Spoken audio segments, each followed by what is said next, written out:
Tu es simplement allongé dans ton lit, ton téléphone à la main, en te promettant que tu vas le poser après encore un seul défilement. Et puis, sans t'en rendre compte, il est 1h32 du matin, tu viens de regarder 3 vidéos YouTube totalement au hasard, d'espionner l'Instagram d'un ancien ami et de lire 2 fois le même titre d'actualité. Et le pire, c'est que tu n'y prends même pas de plaisir, tu es juste coincé. J'ai vécu comme ça pendant des années. Mes nuits étaient un flou d'épuisement, de distraction et de regrets. Et chaque matin, j'en payais le prix. Mais un simple changement, créer une routine du soir qui fonctionnait vraiment pour moi, a complètement transformé ma façon de dormir, de me réveiller et de vivre mes journées. Ce ne sera pas un truc irréaliste du genre se lever à 4 heures du matin et prendre un bain glacé, je parle d'habitudes réelles qui s'intègrent dans une vie normale, des habitudes que n'importe qui peut commencer dès ce soir. Alors si tu t'es déjà dit « j'aimerais juste pouvoir éteindre mon cerveau et reprendre le contrôle de mes nuits », regarde vraiment cette vidéo jusqu'au bout, parce que tu y trouveras exactement ce dont tu as besoin. Mais si tu la passes, eh bien désolé, je ne peux pas t'aider. Continue à faire défiler et réveille-toi encore fatigué demain. Sans plus attendre, entrons dans le vif du sujet. Avant de te dire à quoi ressemble ma routine du soir aujourd'hui, tu dois comprendre d'où je partais. Mes anciennes nuits étaient chaotiques. Certains soirs, je restais debout à travailler parce que je culpabilisais de ne pas avoir assez fait dans la journée. D'autres soirs, je regardais Netflix en rafale jusqu'à 2 heures du matin. Parfois, je faisais défiler les réseaux sociaux jusqu'à ce que mes yeux me fassent littéralement mal. Et voici le plus fou. Je me disais que je me détendais, mais en réalité, je m'anesthésiais. Je ne me détendais pas, j'évitais. J'évitais le stress que je n'avais pas géré pendant la journée, j'évitais les pensées dans ma tête, j'évitais le fait que je me sentais en retard dans ma vie. Et ce n'est pas seulement mon histoire. Une amie à moi restait éveillée chaque nuit à rattraper ses emails jusqu'à ce qu'elle réalise qu'elle s'occupait juste pour éviter d'être seule avec ses pensées. Le problème avec les mauvaises nuits, ce n'est pas seulement qu'elles ruinent ton sommeil, elles ruinent tes matins, ta concentration, ton humeur et à terme, ta santé. C'est là que j'ai compris que je n'avais pas seulement besoin de me coucher plus tôt, j'avais besoin d'un système, d'une façon de terminer mes journées avec intention. Comment j'ai découvert le pouvoir d'une routine du soir ? Au début, je pensais que les routines du soir étaient juste une tendance de plus sur Internet. Puis un soir, j'ai lu une citation qui m'a frappé de plein fouet. La façon dont tu termines ta journée détermine la façon dont tu commences la suivante. J'ai réalisé que je commençais chaque matin déjà endetté, pas d'une dette financière, mais d'une dette d'énergie. Alors j'ai commencé à expérimenter. J'ai tout essayé. Lire avant de dormir, écrire dans un journal, méditer, ranger ma chambre, et avec le temps, j'ai trouvé la combinaison qui fonctionnait vraiment pour moi. Les résultats ? Je me réveillais plus calme, le matin n'était plus précipité, mon esprit ne tournait plus en boucle la nuit. Et maintenant, je veux te détailler tout ça étape par étape pour que tu puisses créer une routine du soir adaptée à ta vie et qui tient dans la durée. Les 7 étapes de ma routine du soir qui a changé ma vie. Étape 1, le rituel de fermeture. La plupart des gens ne terminent pas vraiment leur journée de travail, ils laissent juste la soirée arriver. Le problème, c'est que ton cerveau ne sait pas que tu as arrêté de travailler, alors il continue de tourner.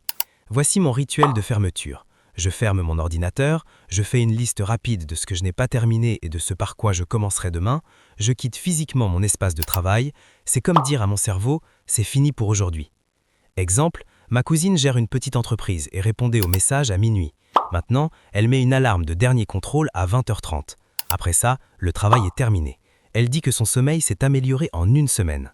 Étape 2, désencombrer ton espace. Je ne parle pas de grand ménage, je parle d'une remise à jour rapide de 5 à 10 minutes. La vaisselle sale, dans le sink, les vêtements sur la chaise, accrochés, le bureau en désordre, nettoyé. Pourquoi ?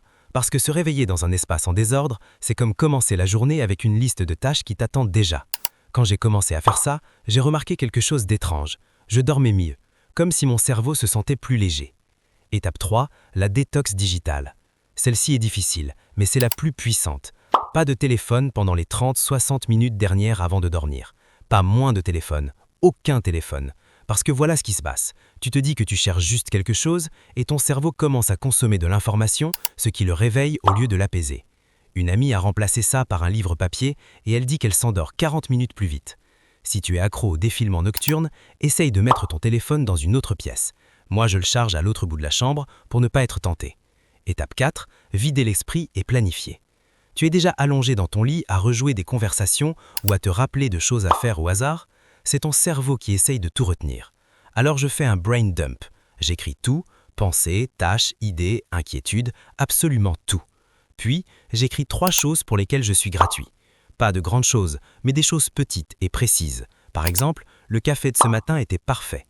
Ça empêche mon cerveau d'emporter le stress dans mon sommeil. Étape 5, la fenêtre de ralentissement. Après la planification, j'ai ce que j'appelle ma fenêtre de ralentissement. Les lumières tamisées, une tisane, parfois de la musique douce. C'est le moment où je fais comprendre à mon corps qu'il est temps de se reposer. Pas de précis, pas de juste une dernière tâche. C'est comme faire atterrir un avion. Tu ne le fais pas s'écraser, tu descends doucement. Étape 6, des moments de pleine conscience. Certains soirs, je médite pendant 10 minutes. D'autres, je prie. D'autres, je m'assois simplement et je respire. L'important n'est pas la méthode, mais l'immobilité. Même 5 minutes de calme peuvent complètement changer ton état d'esprit. Étape 7, l'hygiène du sommeil. Enfin, j'ai arrêté de traiter le sommeil comme quelque chose d'optionnel. Je garde ma chambre dark et fraîche. J'ai 1 heure de coucher régulière et je la protège comme un rendez-vous important. Parce que quand je dors bien, tous les autres aspects de ma vie fonctionnent mieux. Les résultats est ton premier pas ce soir. Depuis que j'ai créé cette routine du soir, mes matins sont plus calmes, je suis plus concentré et j'attends même la fin de la journée avec impatience. Si tu dois retenir une chose de cette vidéo, que ce soit celle-ci. Tes nuits ne font pas seulement terminer ta journée, elles créent ton demain. Commence petit, peut-être que ce soir tu fais juste le rituel de fermeture. Demain, ajoute la détox digitale. Buis-la lentement, mais buis-la. Parce que la routine du soir qui a changé ma vie pourrait bien changer la tienne. Si tu es encore là, à regarder, c'est probablement que tu veux que tes nuits, et peut-être même ta vie, soient différentes. Alors voilà ce que je vais te dire. Ne clique pas ailleurs et n'oublie pas tout ça. Choisis une petite chose et fais-la ce soir. Pas demain, pas un jour, ce soir. Et si cette vidéo t'a aidé un peu plus, clique sur « J'aime ». Pas parce que je me soucie des chiffres, mais parce que ça permet à YouTube de montrer cette vidéo à d'autres personnes qui sont éveillées la nuit, coincées, exactement comme toi et moi l'avons été. Et si tu connais quelqu'un qui en a besoin, envoie-lui cette vidéo, parce que parfois une petite idée au bon moment peut tout changer. Et si tu veux d'autres vidéos comme celle-ci, des habitudes simples et réelles qui rendent la vie plus légère, alors abonne-toi. D'ici là, dors bien ce soir.